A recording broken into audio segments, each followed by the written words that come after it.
Bonjour et bienvenue dans mon deuxième podcast. Je m'appelle Marion et ma mission est de vous guider au mieux en vous donnant des conseils sur mes expériences, mon savoir et de vous proposer des solutions sur une thématique de développement personnel ou de voyage afin d'évoluer en tant que personne et dans votre vie. Chaque semaine, je vous propose un nouvel épisode sur mes phases d'introspection, de ma perception du monde et de ce qui peut vous inspirer dans le but d'éveiller les consciences. Je ne sais pas si vous avez lu mon disclaimer sur ma description et sous ma vidéo YouTube, je peux vous laisser aller le lire. Je ne prétends pas être un maître ou un coach ou quoi que ce soit. Je tiens à le préciser avant de débuter cette vidéo qui pour moi sera la plus importante de cette chaîne. Je tenais à instaurer les bases dès le début sur ce sujet tant convoité. Bon alors commençons. Quand je cherche développement personnel sur Google, je trouve sur Wikipédia. Le développement personnel est un ensemble hétéroclite de pratiques appartenant à divers courants de pensée qui ont pour objectif l'amélioration de la connaissance de soi, la valorisation des talents et potentiels, l'amélioration de la qualité de vie, la réalisation de ses aspirations et de ses rêves. Le développement personnel n'est toutefois pas une sorte de psychothérapie et de résulte d'influences multiples. En effet, la psychologie, la sociologie et la philosophie et souvent la diététique et la pratique du sport fondent généralement les pratiques des acteurs du développement personnel moderne. D'autres y rattachent également des notions religieuses ou relevant de l'ésotérisme. La notion de développement personnel recouvre plusieurs domaines selon qu'elle est utilisée par des formateurs en management ou en vente, des promoteurs de philosophie New Age, certains courants du coaching, des éducateurs et spécialistes du travail, voire par certains thérapeutes. Ainsi, pour la revue Sciences Humaines, les techniques du développement personnel visent à la transformation de soi, soit pour se défaire de certains aspects pathologiques, phobie, anxiété, déprime, timidité, soit pour améliorer ses performances, mieux communiquer, gérer son temps, s'affirmer, etc. Le développement personnel n'a pas de définition institutionnelle et cette formule peut être utilisée pour légitimer des méthodes très variées. Parmi ces diverses techniques et approches, certaines relèvent du charlatanisme qui exploite la misère émotionnelle humaine, quand d'autres constituent des pseudosciences et relèvent de l'escroquerie ou de la manipulation mentale, voire de la dérive sectaire. Ok, bon, ça c'était le discours un petit peu bateau et la définition que j'ai trouvée sur Google. C'est bon à savoir, mais alors, quand je parle de développement personnel, on va dire dev perso, parce que c'est un petit peu long à dire à chaque fois, je parle de quoi exactement ? Dans cet épisode, je vais vous partager ma vision et non la vérité. C'est quand même important à dire. On peut débattre sur ce sujet si vous le souhaitez, je me ferai un plaisir de vous répondre. On voit de plus en plus de personnes, et notamment moi, faire des podcasts à ce sujet sans forcément avoir de diplôme. Donc, il est important pour moi de différencier le vrai ou la vraie coach qui a des années d'expérience et qui a fait plusieurs formations avec des certifications ou diplômes à la clé. Dans un monde où l'expérience compte plus que les diplômes, vous me direz que c'est insensé. Parce que oui, maintenant la tendance est devenue inverse. Mais cela prouve une authenticité et une maîtrise sur le sujet, selon moi. Je compte évidemment passer ces formations, mais je me laisse quand même le temps de faire mes voyages et mon apprentissage. Pour le moment, j'explore, j'expérimente et il est essentiel de connaître le sujet sur lequel on traite. Mais si c'était aussi simple, ça se saurait. Ça va malheureusement plus loin que ça. J'emploie le terme malheureusement parce que, effectivement, de plus en plus de personnes s'octroient le terme coach sans vraiment l'être véritablement, en ayant pour but de soutirer de l'argent de ses auditeurs. Bon, jusque-là, vous me direz, Marion, mais bien sûr, vu que c'est leur business. Oui, et je comprends tout à fait.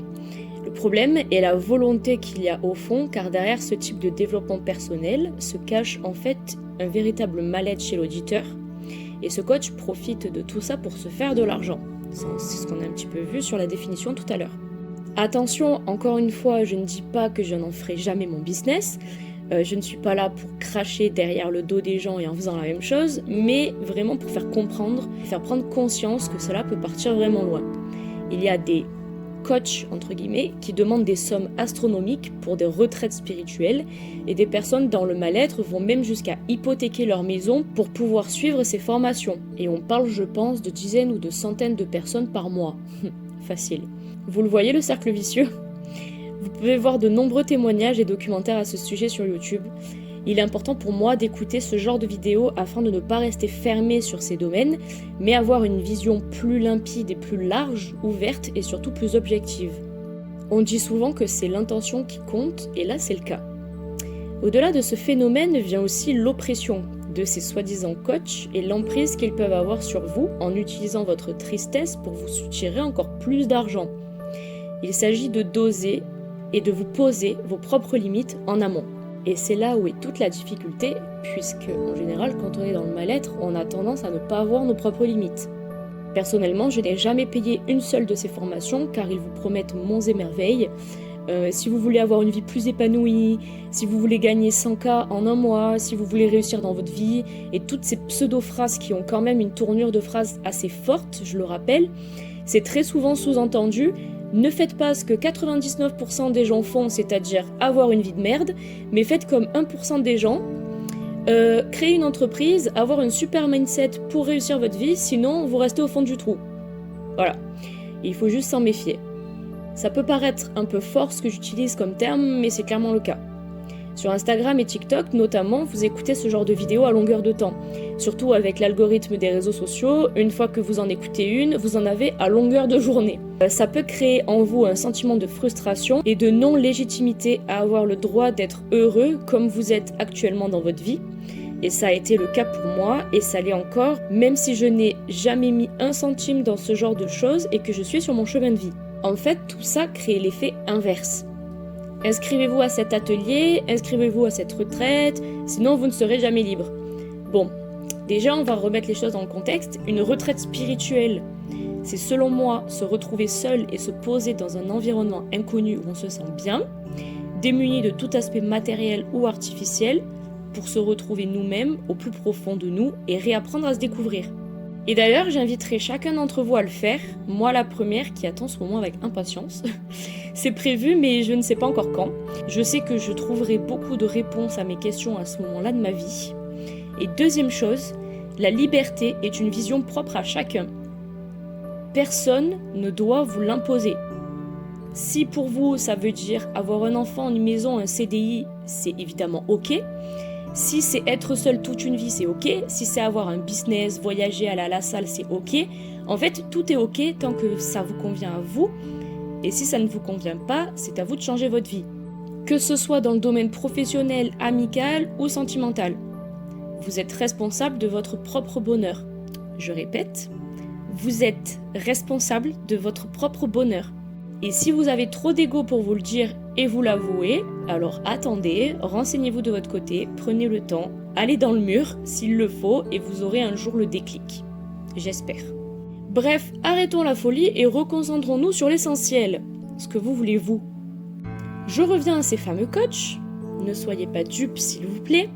Il y a des enquêtes de police qui ont été menées car trop de faux coachs, ou on va les appeler des faux gourous, sont partis d'un très bon sentiment à la base, puis je pense se sont perdus dans leur propre jeu.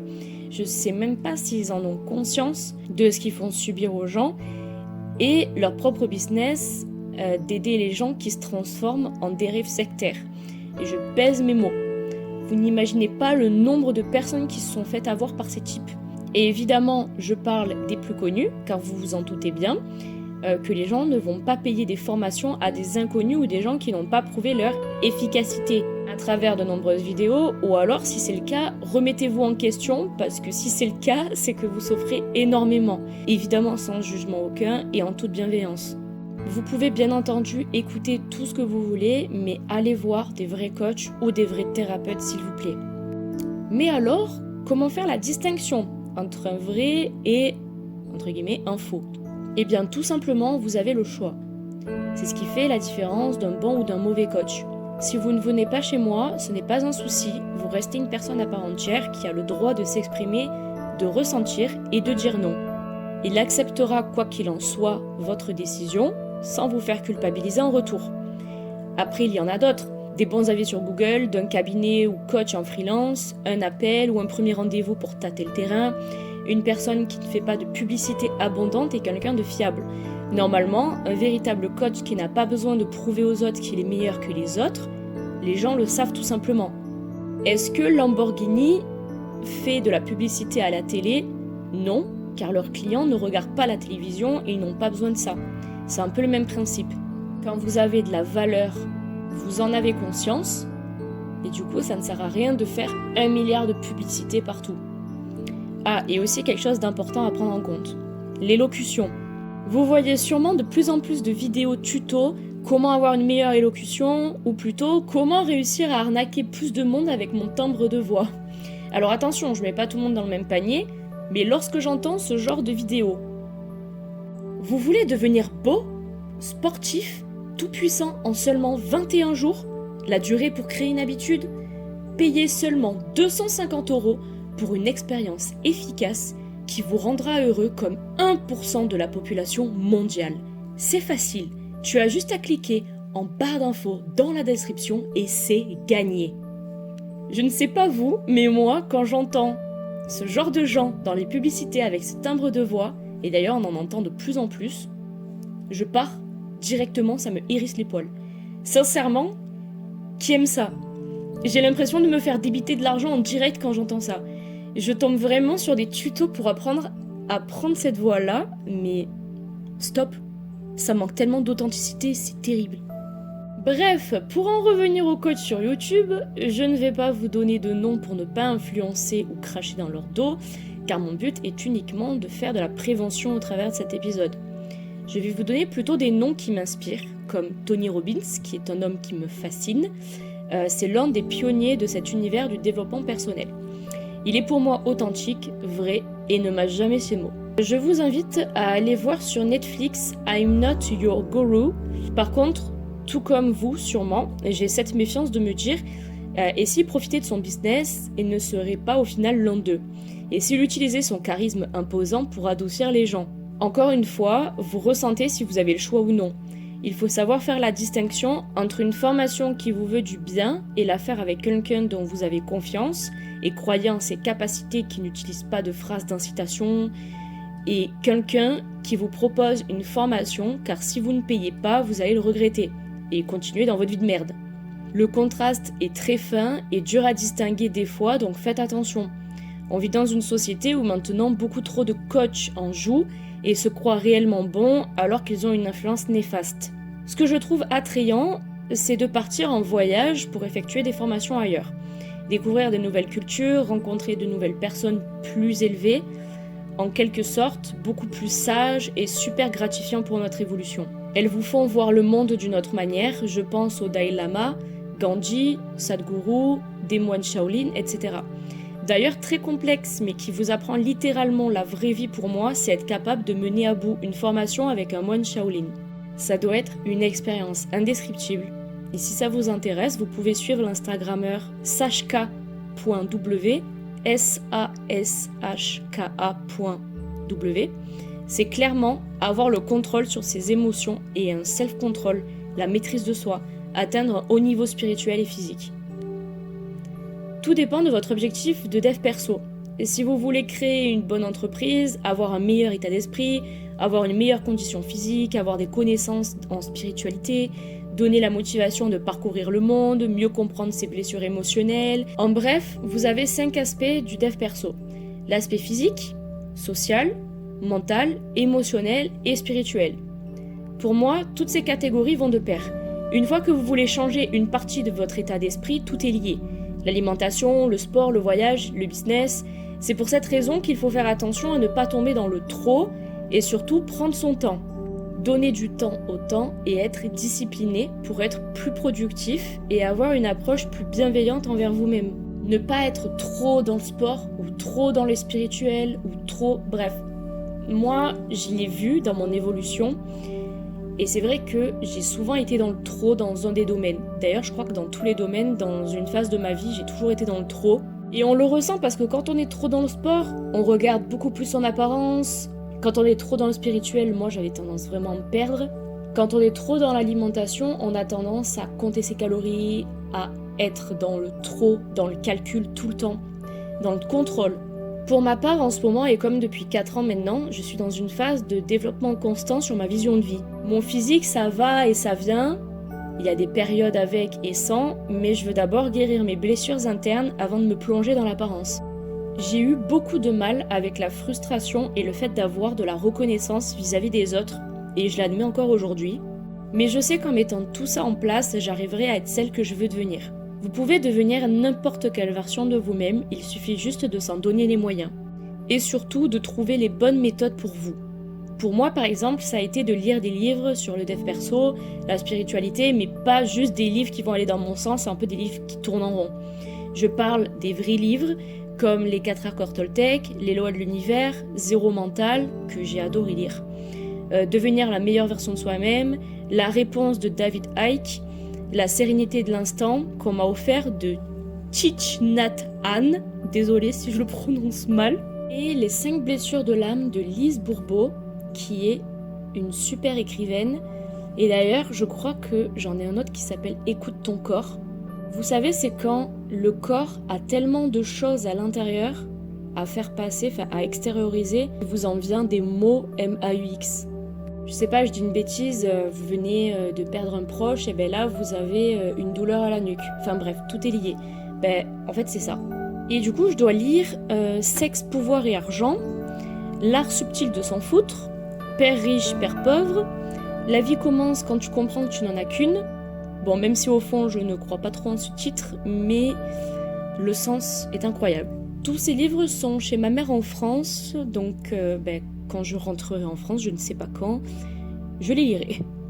Il y a aussi de nombreux documentaires, mais aussi me poser, me reconnecter à la nature, aux animaux, prendre conscience de ma respiration, écouter les fréquences sacrées. Je ne sais pas si vous connaissez, mais ça vraiment, pour moi, c'est le plus important à faire. Quand vous voulez avoir une bonne dose de respiration, être au calme, avoir une dose de concentration, je sais pas, vous vous posez soit sur Spotify, sur des podcasts, sur YouTube, enfin peu importe, vous cherchez fréquence sacrée par exemple de guérison ou fréquence sacrée de concentration, et en fait vous avez différentes ondes hertziennes qui vous permettent de modifier votre conscience et de vous mettre justement au niveau de la concentration, de guérison, etc. Enfin, ce que vous cherchez.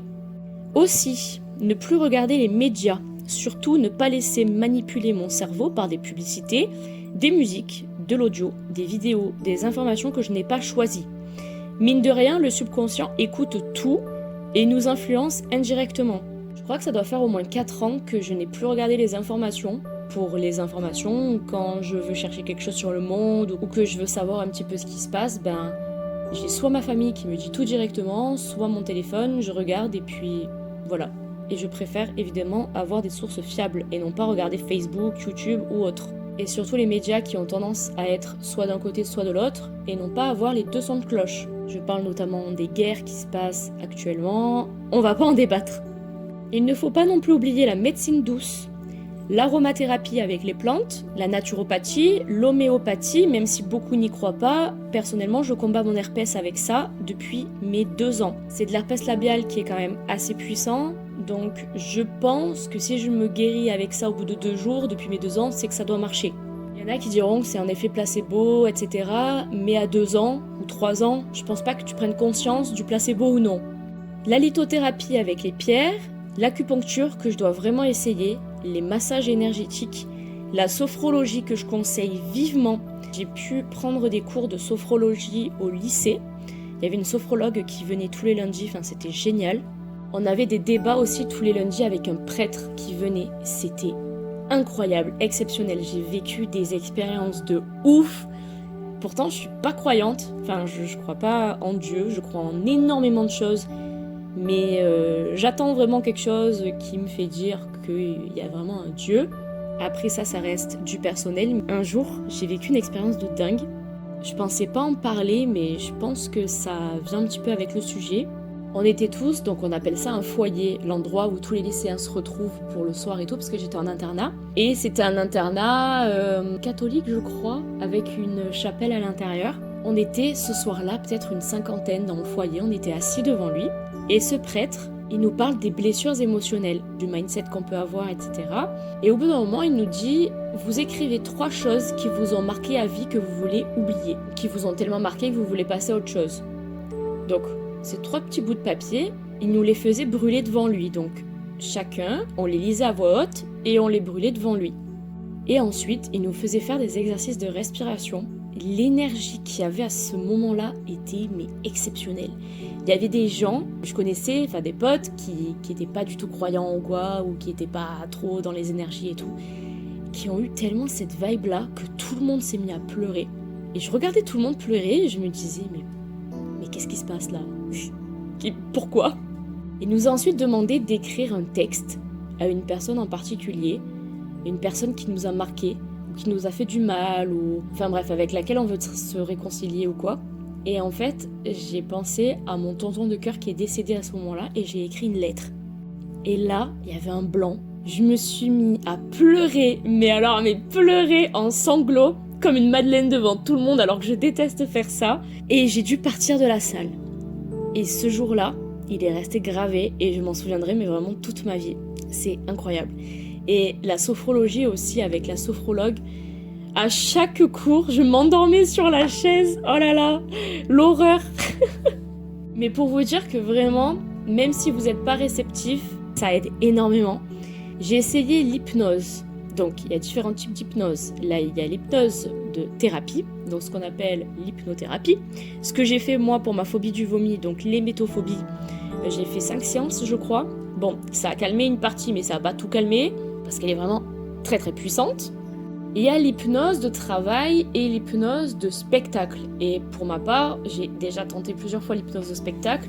Bon, j'ai pas été réceptive, mais par contre, ma pote Manon, si tu passes par là, parce que je sais que t'écoutes mes podcasts, elle a mangé des feuilles sous hypnose, elle a fait du train, parc d'attraction, elle a parlé avec une chaussure au téléphone avec une fille qu'elle connaissait pas, elle l'a insultée, enfin bref, c'était trop drôle, et je pense qu'elle a moins kiffé, parce que tu dois avoir une redescente de fou derrière, mais ça m'a vraiment marqué, et ça c'est vrai que c'est impressionnant, quand tu connais vraiment ta pote, ou enfin la personne qui le fait, et que tu regardes d'un œil externe, tu te fais, ah ouais, vraiment, ce qui se passe c'est vrai, et c'est un truc de fou, parce que la personne elle aurait jamais pu faire ça devant tout le monde en public.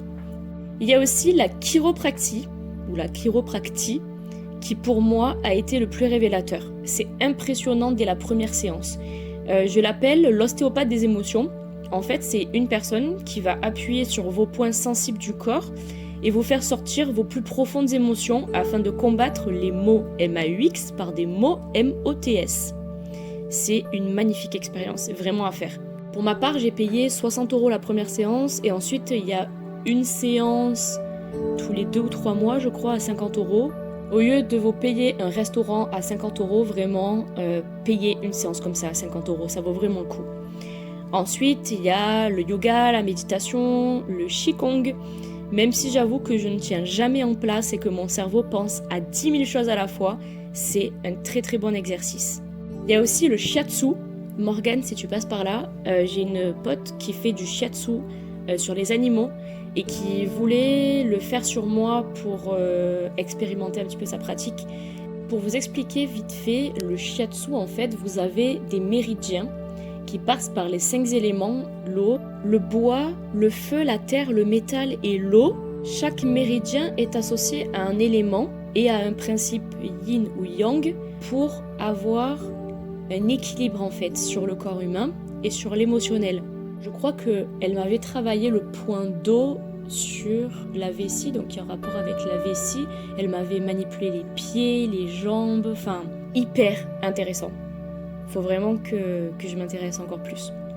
Ensuite, il y a les balades en forêt, la mer, la montagne, les endroits pour se ressourcer et remettre nos énergies à zéro pour toujours partir sur une bonne base.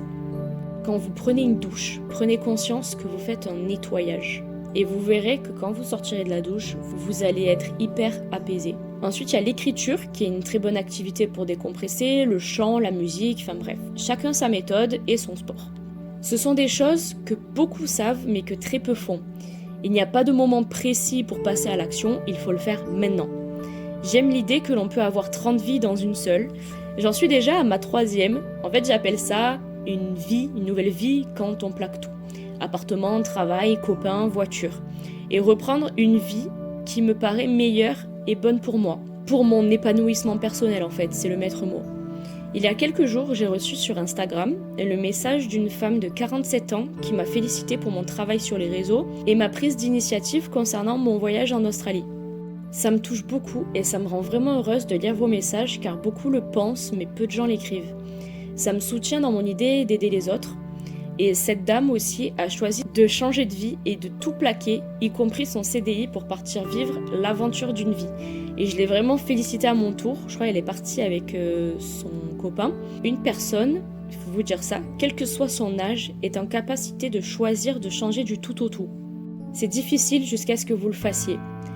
Je vois ça comme une montagne de pierres à franchir. Vous arrivez à le visualiser. Voyez ça comme une pierre que vous posez petit à petit les unes sur les autres, étape par étape pour arriver au sommet.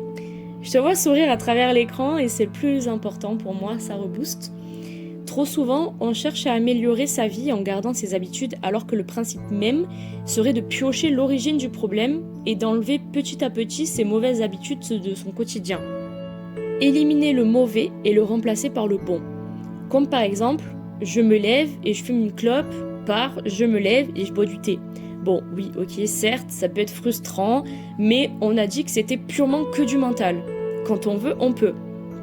Autre exemple, parce que je vous vois les fumeurs, j'ai faim, je mange un morceau de chocolat, je prends des amandes à la place, t'auras plus de quantité et ça sera meilleur pour toi.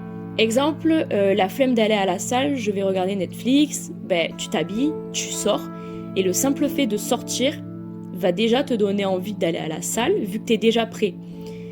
Ok, tu peux y aller juste 30 minutes, c'est largement suffisant si tu fais du HIIT. Je devais avancer un projet, mais je préfère aller faire la fête. Rien ne t'empêche de faire les deux. Tu fais ton projet pendant 1 heure et ensuite, tu vas aller voir tes potes, c'est du 50-50.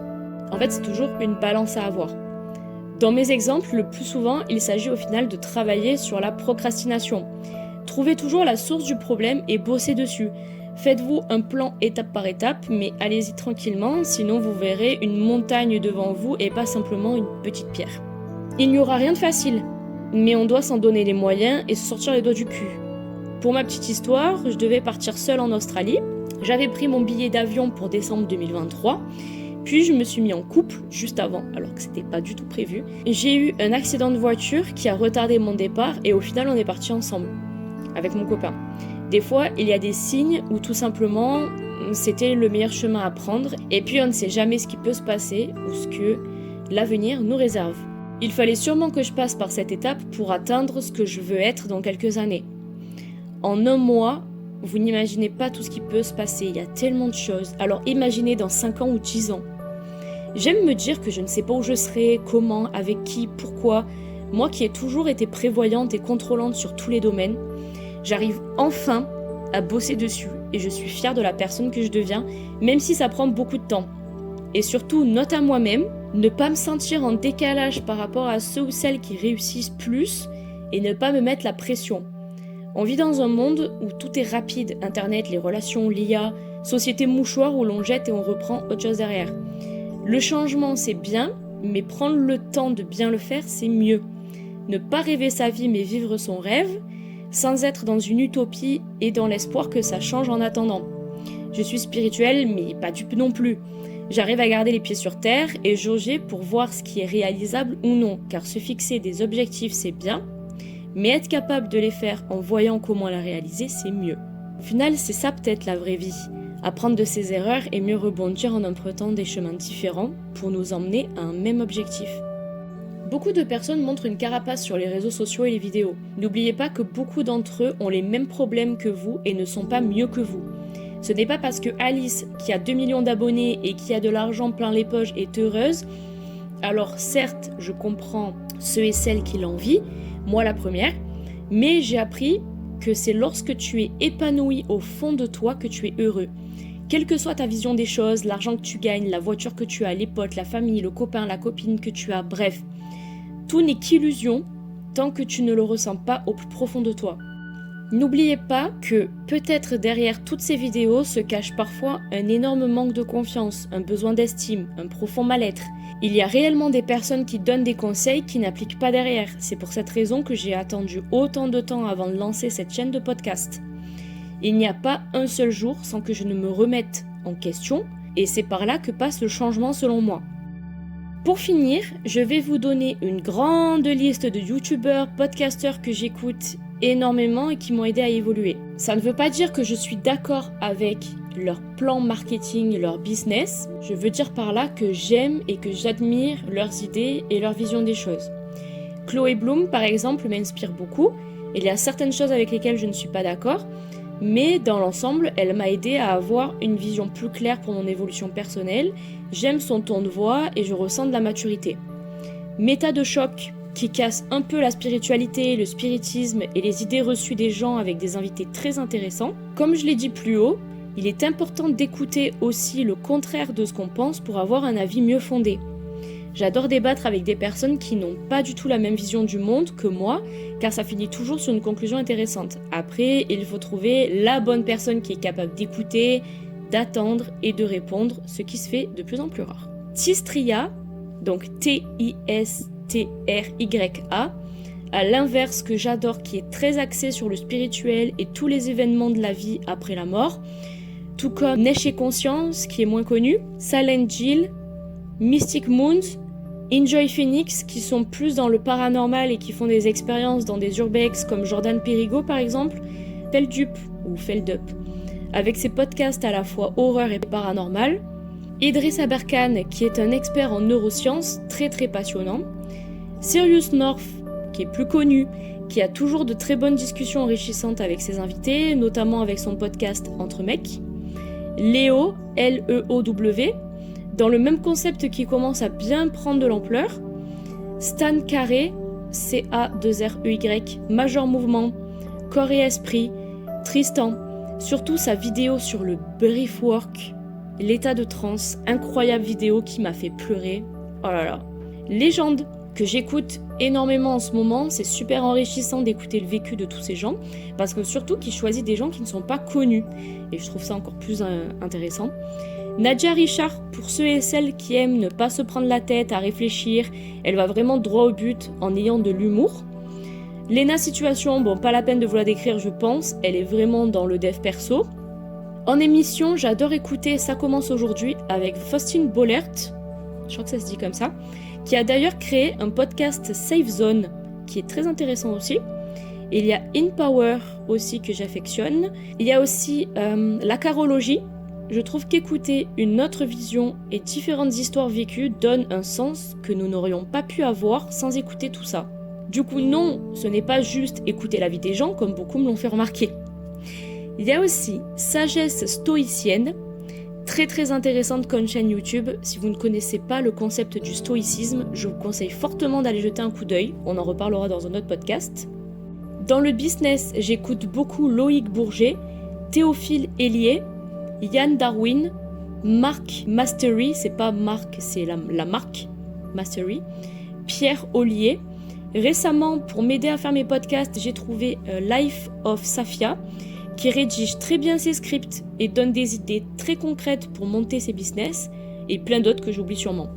En Love Coach, vous avez Lucie Mariotti qui est exceptionnelle, Brenda Boucris, Alexandre Cormon, je n'aime pas trop leur business model, mais extrêmement intéressant ce qu'ils disent et ça m'a souvent beaucoup aidé. Viens on s'aime, S-E-M-E, j'aime bien le jeu de mots. Une approche très douce par une vraie coach pour le coup. Et à ne surtout pas manquer les TEDx et les TED Talks. La conférence TED est fondée en 1984 par Richard Saul Wurman, Harry Marquez et se déroule tous les ans à partir de 1990. La conférence TED définit sa mission comme propagateur d'idées et se met gratuitement à disposition du public les meilleures conférences sur son site web. Les exposés, généralement brefs, une vingtaine de minutes, couvrent un large éventail de sujets tels que les sciences, les arts, la politique, les problématiques mondiales, l'architecture, la musique et plusieurs autres sphères de compétences. Bref, j'adore, il faut regarder. Il y en a en anglais et en français. Et ça vous ne ferait pas de mal de travailler l'anglais. Bon, là je pense que vous avez de quoi regarder. Bref, encore une fois, ce n'est que mon avis, libre à vous de vous faire le vôtre et ça serait intéressant d'en débattre. Malgré tout ça, faites très attention à ne pas tomber dans le piège de se comparer aux autres sur Instagram ou du body positive. C'est bien, mais il y a un juste milieu que vous devez trouver pour votre bien-être. Ce sont vos limites. Comme on en a parlé tout à l'heure, personne ne doit vous en imposer. Si tu pèses 80 kg et que tu fais 1m50, bien sûr que tu dois aller voir le médecin, faire attention à ton alimentation, faire de l'exercice. Si tu fais 57 kg et 1m58 comme moi, même si je me trouve un peu flasque, je ne fais pas partie de ces personnes qui doivent absolument faire un régime, faire de l'exercice tous les jours, compter ses calories, etc. Et ça me fait du bien de le dire. Trop souvent, on se met la pression à devoir aller à la salle tous les jours, prendre soin de son physique, etc. C'est très important, mais c'est une question de dosage. Moi, la première qui suis frustrée quand je ne vais pas à la salle de 2 mois, quand je ne mange pas équilibré tous les jours, quand je trouve plus de cellulite sur une partie de mon corps, quand je ne me maquille pas en soirée, mais tout ça maintenant je m'en fiche de plus en plus, car c'est uniquement de l'apparence. Ce qui est important, c'est si tu te sens bien toi dans ton corps, que tu te plais, que tu ne veux pas te maquiller pour sortir car ce soir flemme, c'est pas grave. Le plus grave, c'est ta santé et comment tu te traites. Il faut faire attention à ce que tu manges, mais ne va pas jusqu'à installer une application comme j'ai pu le faire pour calculer tes calories tous les jours, pour ne pas dépasser ta limite, ça va devenir plus malsain et ça ne sera que contre-productif. Il y a d'autres manières de faire attention. Comme dit plus haut, remplacer les mauvaises habitudes par de bonnes et ne pas les camoufler. Sinon, ça ne dure qu'un mois et on perd la discipline et l'envie. En fait, ça reste dans la logique des choses. Si vous êtes perdu, retournez à l'essentiel. C'est ce que j'ai toujours fait. Surtout quand mon cerveau commence à surchauffer. Ça vous permet d'avoir de la hauteur et d'avoir une vision plus élargie pour faire les meilleurs choix. Il n'y a pas longtemps, j'ai écouté une vidéo et j'aimerais finir par cette phrase que j'ai entendue.